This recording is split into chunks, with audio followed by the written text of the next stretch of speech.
పోలవరం నల్లమల సాగర్ ప్రాజెక్టుకు సంబంధించి మేము ముందు నుండి కూడా చెప్తూ ఉన్నాం.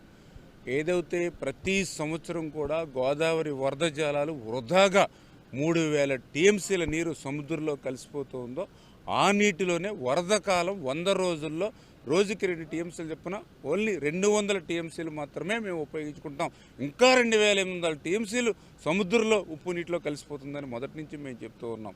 గత 50 సంవత్సరాల గోదావరి వరద నీరుని చూస్తే రికార్డులు చెప్తూ ఉన్నాయి. 1,53,000 టీఎంసీల నీరు వృధాగా సముద్రం ఉప్పు నీటిలో కలిసిపోయినటువంటి పరిస్థితి.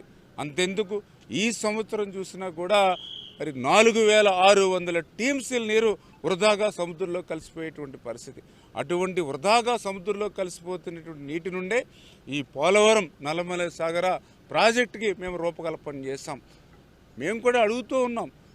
ఆ రోజు రాష్ట్ర విభజన జరిగిన తర్వాత కూడా కాళేశ్వరం ప్రాజెక్టుకి అంటే గోదావరికి ఎగువన కాళేశ్వరం ప్రాజెక్టుకి రాష్ట్ర విభజన తర్వాత ఏ రకంగా అనుమతులు ఇచ్చారో అదే రకంగా పోలవరం నల్లమల సాగర్కి అనుమతులు ఇమ్మని కోరుతూ ఉన్నాం.